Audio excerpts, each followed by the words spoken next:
नमस्कार, आप देख रहे हैं इंडिया वॉइस। मैं हूं आप सभी के साथ रिया डंगवाल। देवभूमि समाचार में आप सभी का स्वागत है। बुलेटिन की शुरुआत करेंगे देवभूमि उत्तराखंड की खबरों के साथ। मुख्यमंत्री पुष्कर सिंह धामी ने सचिवालय में वित्तीय मामले के संबंध में शासन के आला अधिकारियों के साथ अहम बैठक की। बैठक में वित्त मंत्री प्रेमचंद अग्रवाल भी मौजूद रहे।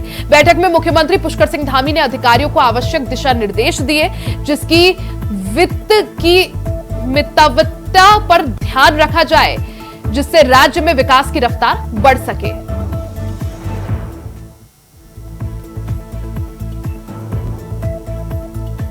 तो ये बड़ी खबर आप सभी को बता दें, जहां मुख्यमंत्री पुष्कर सिंह धामी ने सचिवालय में वित्तीय संबंधित मामलों में शासन के आला अधिकारियों के साथ अहम बैठक की है।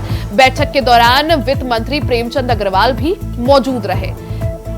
तो मुख्यमंत्री पुष्कर सिंह धामी ने वित्तीय मामलों के संबंध में सचिवालय में अधिकारियों के साथ बैठक की। इस बैठक के दौरान वित्त मंत्री डॉक्टर प्रेमचंद अग्रवाल भी मौजूद रहे। बैठक में मुख्यमंत्री पुष्कर सिंह धामी ने अधिकारियों को जरूरी दिशा निर्देश दिए हैं, जिसके तहत राज्य में विकास की रफ्तार को और बढ़ाया जा सके। उन सभी रास्तों को देखते हुए मुख्यमंत्री पुष्कर सिंह धामी ने अधिकारियों के साथ बैठक की। तो देहरादून सचिवालय में मुख्यमंत्री पुष्कर सिंह धामी ने अधिकारियों के साथ बैठक की। ये बैठक वित्तीय मामलों के संबंध में हुई। इस दौरान बैठक में वित्त मंत्री डॉक्टर प्रेमचंद अग्रवाल भी मौजूद रहे। इस बैठक में सीएम धामी ने अधिकारियों को कई आवश्यक दिशा निर्देश दिए, साथ ही राज्य में विकास की रफ्तार को बढ़ाने के संबंध में भी चर्चा की गई। तो मुख्यमंत्री पुष्कर सिंह धामी ने सचिवालय में वित्तीय मामलों के संबंध में बैठक का आयोजन किया। इस दौरान आला अधिकारियों के साथ सीएम पुष्कर सिंह धामी ने बैठक की। इस बैठक में वित्त मंत्री प्रेमचंद अग्रवाल भी मौजूद रहे। देहरादून सचिवालय में मुख्यमंत्री पुष्कर सिंह धामी ने अधिकारियों के साथ बैठक की। इस दौरान वित्तीय मामलों के संबंध में चर्चा की गई। साथ ही वित्त मंत्री डॉक्टर प्रेमचंद अग्रवाल इस बैठक में मौजूद रहे। ज्यादा जानकारी के लिए सीधा रुख कर लेते हैं संवाददाता अभय कैंतुरा का। अभय, क्योंकि देहरादून सचिवालय में सीएम धामी ने अधिकारियों के साथ बैठक की है, इस बैठक में कई सारे दिशा निर्देश सीएम पुष्कर सिंह धामी ने अधिकारियों को दिए। क्या कुछ निर्देश इस दौरान शामिल? तो संपर्क टूट गया। एक बार फिर से अभय का रुख करेंगे, लेकिन तब तक आपको बता दें कि देहरादून स्थित सचिवालय में मुख्यमंत्री पुष्कर सिंह धामी ने आला अधिकारियों के साथ बैठक की। इस बैठक के दौरान वित्तीय संबंधी जो भी मामले हैं, उस संबंध में अधिकारियों के साथ सीएम पुष्कर सिंह धामी ने चर्चा की, अधिकारियों को जरूरी दिशा निर्देश दिए। साथ ही इस बैठक में उत्तराखंड के वित्त मंत्री प्रेमचंद अग्रवाल भी मौजूद रहे। सीधा रुख कर लेते हैं अभय का। अभय, क्योंकि मुख्यमंत्री पुष्कर सिंह धामी ने वित्तीय मामलों के संबंध में अधिकारियों के साथ बैठक की है, इस दौरान बैठक में क्या कुछ निर्देश अधिकारियों को दिए गए? बिल्कुल, मुख्यमंत्री पुष्कर सिंह धामी की आज शासन के अधिकारियों के साथ एक महत्वपूर्ण बैठक हुई। बैठक का उद्देश्य वित्त विभाग में वित्त मितव्ययता था कि किस प्रकार से जो खर्च हो रहा है वो खर्च मितव्ययता में रहे, और राज्य का विकास को देखते हुए जो बजट सरकार की जो योजना है उनमें बजट खर्च करने की स्थिति किस प्रकार है, उनकी प्रगति रिपोर्ट क्या है, और आने वाले दिनों में जो विकास की जो रूपरेखा बनाई गई है सरकार की तरफ से, कौन सी ऐसी योजना है जिस पर बजट के समय आवश्यकता है, जनता की जो प्राथमिकता है, उन सब चीजों को लेकर यहाँ पर रखी गई थी। वित्त मंत्री प्रेमचंद अग्रवाल भी इस बैठक में मौजूद रहे। और सबसे बड़ी बात है कि मुख्यमंत्री की तरफ से अधिकारियों को निर्देश दिए गए कि विभागों में जो अलग जो खर्च होते हैं, जो एक्स्ट्रा जो खर्च होता है, उस खर्च को यहाँ पर रोकने का काम यहाँ पर किया जाए, ताकि सरकार के पास जो राजस्व है इस समय, उस राजस्व का सही उपयोग यहाँ पर हो सके और विकास का लाभ जनता को मिल सके। सरकार ने जो लक्ष्य निर्धारित करा है कि उत्तराखंड को 2025 तक विकास की श्रेणी में अग्रतर राज्य बनाना है, अग्रणी राज्य बनाना है, तो उस दिशा में सभी अधिकारियों को सहयोग करने की आवश्यकता है, चाहे राजस्व बढ़ाने में हो या फिर खर्च करने के मामले में उसके सदुपयोग को लेकर, बजट का सदुपयोग करने को लेकर हो। सभी अधिकारियों को दिशा निर्देश दिए गए हैं। जिस तरह से, क्योंकि साल 2025 में जब उत्तराखंड अपने 25 साल पूरे कर लेगा, तो ऐसे में लक्ष्य जो रखा गया था, धामी सरकार ने संकल्प लिया था कि 2025 तक उत्तराखंड को अग्रणी राज्य बनाना है देश का। ऐसे में इस संबंध में किस तरह से आगे कदम जो है वो बढ़ाए जा रहे हैं? तो बिल्कुल मुख्यमंत्री पुष्कर सिंह धामी जिस क्षेत्र का दौरा करते हैं उस क्षेत्र में विकास की योजनाओं की प्राथमिकता के आधार पर उनको स्वीकृत करने का काम उनकी तरफ से किया जाता है। और यही वजह है कि मुख्यमंत्री पुष्कर सिंह धामी और उनकी सरकार ने जो 2025 तक उत्तराखंड राज्य को श्रेष्ठ राज्यों की श्रेणी में शुमार करने का लक्ष्य रखा, उस दिशा में विभागों को भी सहयोग करने के लिए कहा गया। खासतौर पर विभागों के जो अधिकारी हैं उनको अपने विभाग की जो योजनाएं उन योजनाओं को प्राथमिकता के आधार पर आगे बढ़ाने के लिए कहा गया। जो बजट है उस बजट को योजनाओं के अनुरूप खर्च करने और बजट का सही उपयोग और बजट की कार्यों की गुणवत्ता पर विशेष ध्यान देने के लिए इस समय दिशा निर्देशित किया जा चुका है। ये समझा जा सकता है कि मुख्यमंत्री पुष्कर सिंह धामी लगातार फोकस कर रहे हैं विकास की योजनाओं के माध्यम से विकास के कार्यों को तेज करने का, और अधिकारियों को भी दिशा निर्देश दिए जा रहे हैं और उसका असर भी यहाँ पर दिख रहा है, यानी उसके सफल परिणाम भी देखने को मिल रहे हैं। और आने वाले दिनों में कहा जा सकता है कि जो दिशा निर्देश दिए गए इसके सकारात्मक परिणाम भी देखने को मिलेंगे, क्योंकि उत्तराखंड राज्य में अपने जो लक्ष्य निर्धारित करें उन लक्ष्यों की प्राप्ति के लिए सरकार लगातार प्रयासरत है। जी बिल्कुल, यानी उत्तराखंड के विकास को और गति देने के लिए मुख्यमंत्री पुष्कर सिंह धामी पूरी तरह से प्रतिबद्ध हैं और यही वजह है कि वित्तीय मामलों के संबंध में सीएम पुष्कर सिंह धामी ने अधिकारियों के साथ बैठक की और जरूरी दिशा निर्देश उन्हें इस दौरान दिए। अबे बहुत बहुत शुक्रिया जानकारी के लिए। वहीं प्रदेश के सीएम पुष्कर सिंह धामी ने हल्द्वानी में बड़ी संख्या में आए युवाओं, मातृशक्ति और बुजुर्गों से मुलाकात कर उनकी समस्याएं सुनी। उनके फौरन समाधान के लिए संबंधित अधिकारियों को निर्देशित भी किया। हमारी सरकार सरलीकरण, समाधान, निस्तारण और संतुष्टि के मूल मंत्र पर कार्य करते हुए जन सेवा के लिए समर्पित है, ऐसा सीएम पुष्कर सिंह धामी ने लोगों को कहा।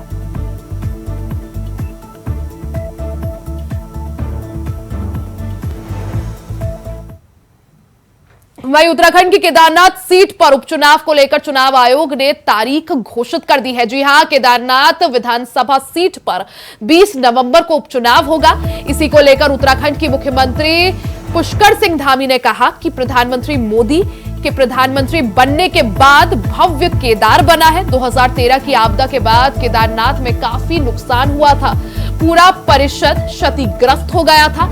आसपास के क्षेत्र में बहुत नुकसान हुआ। वहां पर नवनिर्माण और पुनर्निर्माण के कार्य तेजी से चल रहे हैं और आज हमारा देश दुनिया का केंद्र बन चुका है। वैश्विक रूप से भी पूरे देश दुनिया में प्रधानमंत्री भारत का मान सम्मान बढ़ा रहे हैं।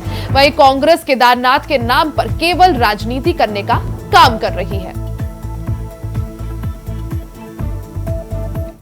देखिए, वो चुनाव बहुत ही ऐसी परिस्थिति में हो रहा है जब वहाँ से हमारी जो विधायक थी आदरणीय शैला रानी जी, उनका दुखद रूप से हमारे बीच से वो चली गई और इस परिस्थिति में हो रहा है। और केदार धाम माननीय प्रधानमंत्री जी के प्रधानमंत्री बनने के बाद जिस प्रकार से उसका नवनिर्माण हुआ है, पुनर्निर्माण हुआ है, एक भव्य केदार और दिव्य केदार बना है। निश्चित रूप से वो हमारे प्रधानमंत्री जी के बहुत हृदय के निकट है। उस स्थान का एक आस्था और श्रद्धा का एक बड़ा केंद्र है।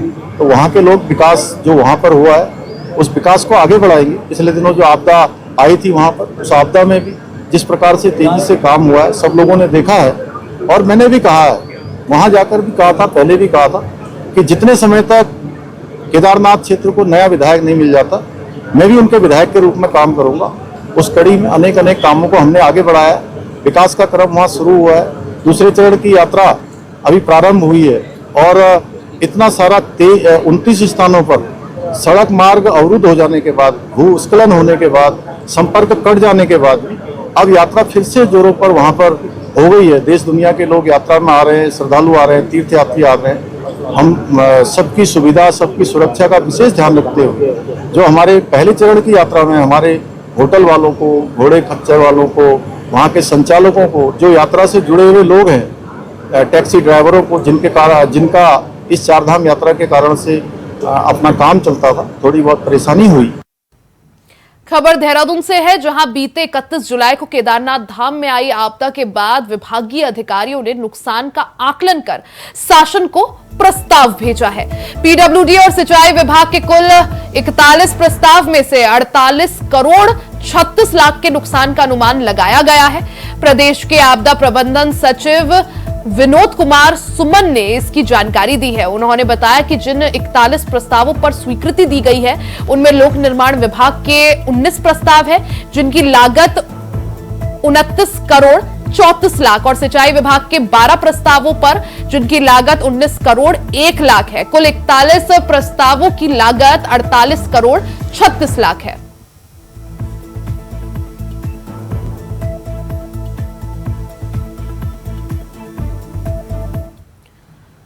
वहीं उत्तराखंड बीजेपी ने प्रदेश में थूक जिहाद पर सख्त कार्रवाई को लेकर प्रदेश सरकार के कदम की सराहना की है। बीजेपी के प्रदेश मीडिया प्रभारी मनवीर सिंह चौहान ने कहा कि ऐसे लोगों पर कड़ी कार्रवाई के साथ ही सभी होटल और ढाबों में संचालकों के नाम और पहचान की भी अनिवार्यता जरूरी है। वहीं दूसरी ओर कांग्रेस ने सरकार पर इसी मामले को लेकर सवाल भी उठाए हैं। जी हां, कांग्रेस के प्रदेश प्रवक्ता गरिमा मेहरा दसोनी ने कहा कि आपराधिक प्रवृत्ति के लोग मुख्यमंत्री को हल्के में ले रहे हैं। उत्तराखंड की छवि हमेशा ही एक शांति प्रिय प्रदेश की रही है और उत्तराखंड राज्य में लव जिहाद और थूक जिहाद जैसी घटनाएं पहले कभी सुनने या देखने को नहीं मिली।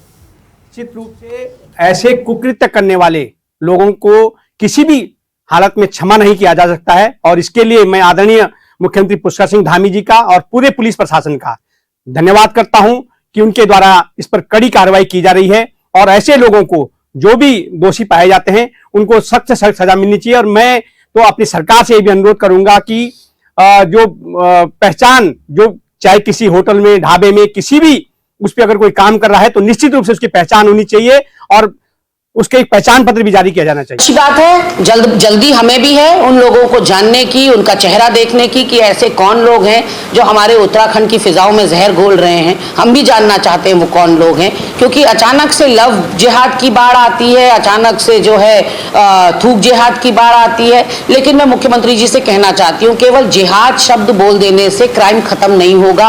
आपको आत्मावलोकन करना होगा, इसकी जड़ में जाना होगा कि आप ही के कार्यकाल में क्यों हो रहा है, भाजपा के शासन में ही क्यों हो रहा है ये सब। भूतो न भविष्यति। उत्तराखंड ने तो कभी इस तरह का सांप्रदायिक माहौल देखा ही नहीं। उत्तराखंड तो इतना शांत प्रिय और भोले भाले सीधे साधे लोगों का प्रदेश है। गुलदस्ते की तरह हम लोग यहाँ पर रहते थे, एक माला में पिरोकर हम रहते थे। लेकिन आपको ये जानना होगा कि सहरा जब आप अपने सर पर बांधते हैं हर अच्छी बात का, तो फिर ये काला धब्बा भी आपके ही माथे पर लगाया जाएगा। उत्तराखंड में लंबे समय से सशक्त भू कानून की मांग चल रही है, जिस पर अब सरकार गंभीर नजर आ रही है। हाल ही में नैनीताल जिले में उत्तर प्रदेश के विधायक राजा भैया की पत्नी के नाम पर रजिस्टर्ड आधे हेक्टेयर से ज्यादा कृषि भूमि जब्त कर ली है, क्योंकि जिस उद्देश्य से ये जमीन ली गई थी उसके लिए जमीन का उपयोग नहीं किया जा रहा था। सरकार द्वारा उठाए गए इस कदम पर पूर्व मुख्यमंत्री हरीश रावत ने प्रतिक्रिया दी है। उन्होंने तंज कसते हुए 2018 में जो महापाप आपकी सरकार ने किया था, आप उसको धोने में 4-5 साल लग गए। जल्दी उस पाप को धोकर अच्छा भू कानून लाओ जो कि व्यापक होना चाहिए, जिसमें भू सुधार, भू उपयोग जैसे कई पहलू हो सकते हैं। गुरुजी आप आ रहे हैं तो मैं कहूंगा देर कर दी हजूर आते आते, और ये तो तुम्हारा ही पाप था। 2018 में जो महापाप तुम्हारी सरकार ने किया था उसको धोने में आपको 4-5 साल लग गए, और अभी जितना विलंब करोगे उतना वो पाप आपके सर पर भी चढ़ता जाएगा। इसलिए जल्दी धो उस पाप को, जल्दी एक अच्छा भू कानून लाओ, और वो भू कानून व्यापक होना चाहिए। ऐसा नहीं है कि केवल जमीनों की खरीद से ही संबंध है, उसका संबंध भू सुधार से और दूसरी चीजों से भी, भू उपयोग से, उसके अलग अलग जो पहलू हैं सबके लिए। खबर देहरादून से है, जहां एमडीडीए की अवैध प्लॉट्स पर कार्रवाई लगातार जारी है। इसी कड़ी में एमडीडीए की टीम ने भगत सिंह कॉलोनी, विकासनगर रोड, हरबटपुर पर करीब 30 बीघा भूमि पर की जा रही अवैध प्लॉटिंग का काम रुकवाया।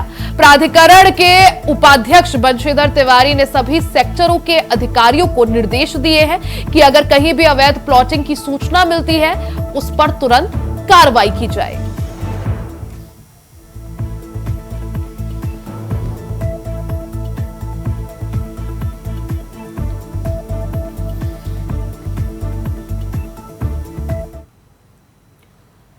वहीं अब बात चारधाम यात्रा की कर लेते हैं। चारधाम यात्रा ने एक बार फिर से जोर पकड़ लिया है। बीते 24 घंटे में 23,000 से ज्यादा श्रद्धालुओं ने चारों धामों के दर्शन किए। सबसे ज्यादा यानी 11,309 श्रद्धालुओं ने केदारनाथ के दर्शन किए हैं। इस साल की बात करें तो अब तक इस यात्रा काल में 41,13,000 से ज्यादा यात्री चार धाम के दर्शन कर चुके हैं। वहीं केदारनाथ के दर्शन के लिए श्रद्धालुओं की लंबी लाइन लगी हुई है। चारों धामों में बीते रोज 27,700 से ज्यादा तीर्थयात्रियों ने चार धाम के दर्शन किए। केदारनाथ की यात्रा कठिन और चुनौतीपूर्ण होने के बावजूद यहां सबसे ज्यादा यानी 11,309 यात्री केदार भगवान के दर्शन को पहुंचे हुए थे।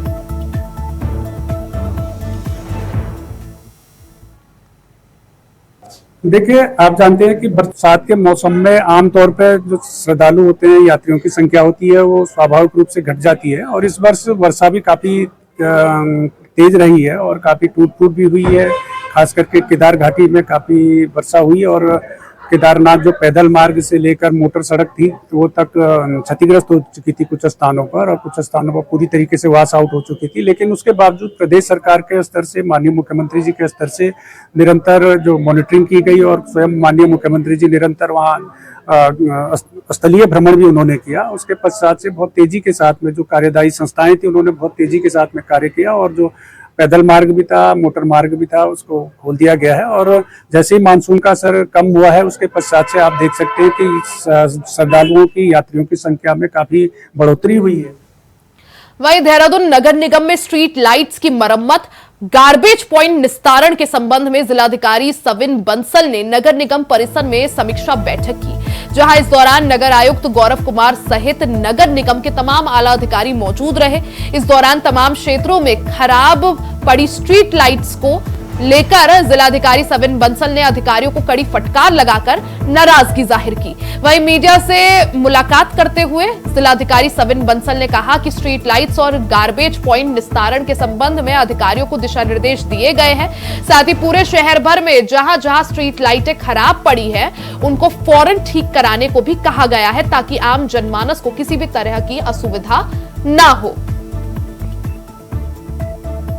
अभी हाल ही में जब हमने अपनी फील्ड टीम्स कॉन्स्टिट्यूट की थी वार्ड वाइज निर्धारण करते हुए कि जितनी भी हमारी डिफेक्टिव लाइट्स का बैकलॉग है वो जल्द से जल्द ठीक किया जाए, तो कुछ जो फीडबैक प्रकाश में आया था कि हमारे पास जो स्टॉक्स हैं लाइट्स का वो हो सकता है कि कम पड़ेगा, आगे वो सफिशिएंट नहीं रहेगा जितनी फील्ड टीम्स की रिक्वायरमेंट उजागर हो रही है। तो उसके चलते जब हमारी यहाँ पर प्रीव्यू मीटिंग हुई थी तो उसमें आज आयुक्त साहब ने ऑलरेडी 1000 लाइट्स का ऑर्डर प्लेस कर दिया है, जो आज हमें प्राप्त भी हो रही हैं। वो हमारी इन्वेंट्री में रहेंगी एज अ लिक्विड रिसोर्स, और जो हमारी टीम्स कल से फील्ड में रवानगी होगी उनका पहले सुबह यहाँ पे उनको लाइट्स इक्विपमेंट्स प्रदान किए जाएंगे और उनकी रिक्वायरमेंट के अकॉर्डिंग इक्विपमेंट्स जब उनको प्रदत्त कर दिए जाएंगे, वो जब वो फील्ड में उनको रिप्लेस करेंगे तो जो डिफेक्टिव लाइट्स लाए जाएंगे उनका भी टर्न अराउंड टाइम आज ESL से डिस्कस हो गया है, वो भी निर्धारित प्रोविजन अनुसार न्यून किया जाएगा। वही खबर रुड़की से है, जहां रुड़की क्षेत्र में ड्रग इंस्पेक्टर की छापेमारी से हड़कंप मच गया, जिसके बाद एक मेडिकल संचालक कार्रवाई से बचने के लिए खुद ही अपने मेडिकल का शटर बंद कर ताला लगाकर फरार हो गए। आपको बता दें कि रुड़की में नकली दवाइयों की बिक्री की शिकायतें मिलने पर ड्रग इंस्पेक्टर अनीता भारती ने रुड़की शहर के कई मेडिकल स्टोर्स पर औचक छापेमारी की। हालांकि छापेमारी के दौरान प्रतिबंधित दवाइयां तो नहीं मिली, लेकिन मेडिकल स्टोरों में कई अनियमितताएं पाई गई, जिन पर कड़ी कार्रवाई की गई है और कुछ स्टोर्स पर ताले भी लगा दिए गए हैं।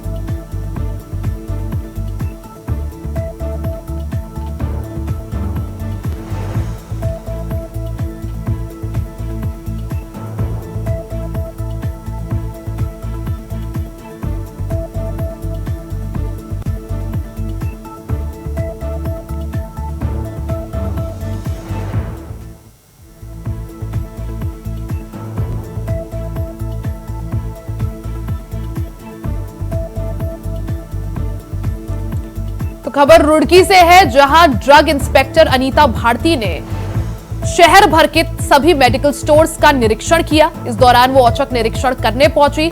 निरीक्षण के दौरान कई अनियमितताएं पाई गई और अनियमितताएं पाए जाने वाले मेडिकल स्टोर्स को सील भी किया गया। वहीं उत्तराखंड पुलिस ने प्रदेश भर में ऑपरेशन स्माइल शुरू कर दिया है, जिसके तहत गुमशुदा बच्चों और पुरुषों महिलाओं को ढूंढकर उनके परिजनों को सौंपा जाएगा।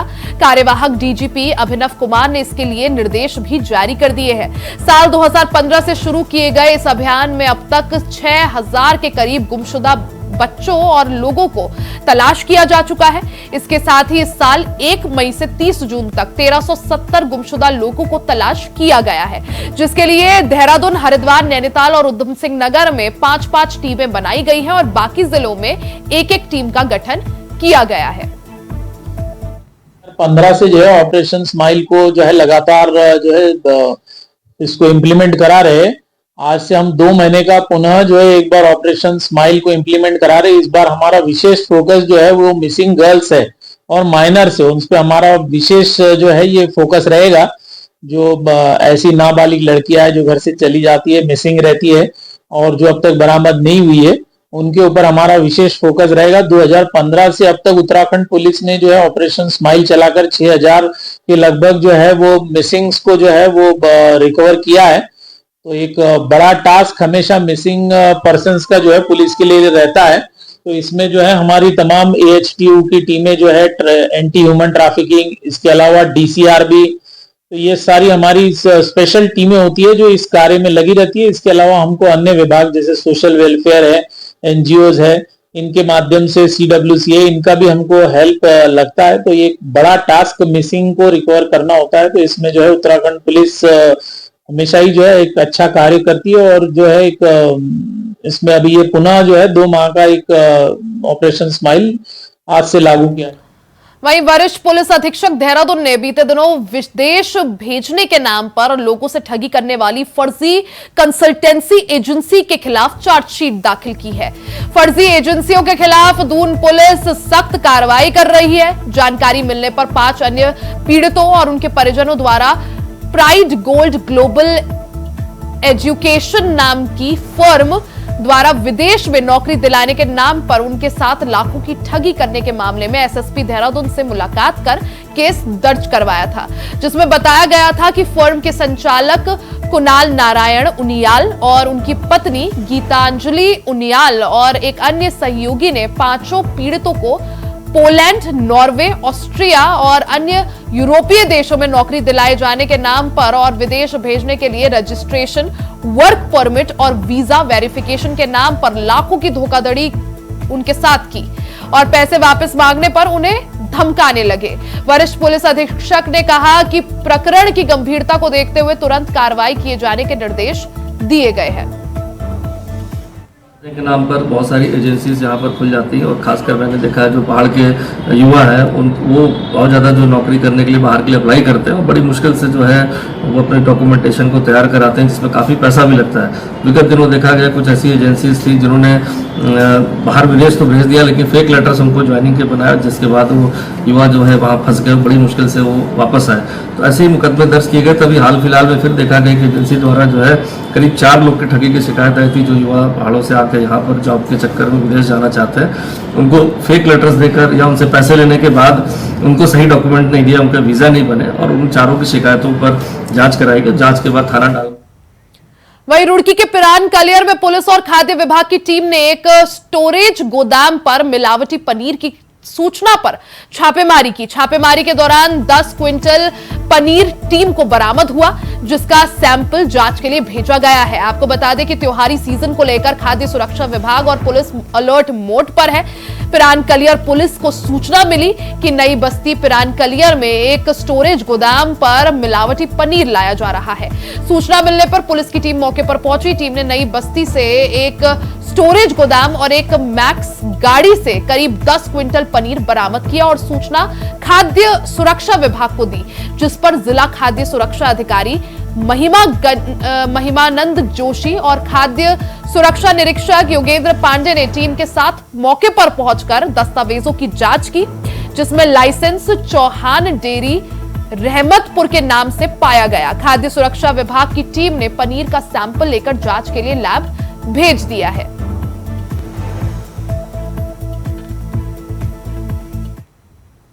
इसी के साथ देवभूमि समाचार में फिलहाल के लिए सिर्फ इतना ही। खबरों का सिलसिला जारी रहेगा, बने रहे हमारे साथ।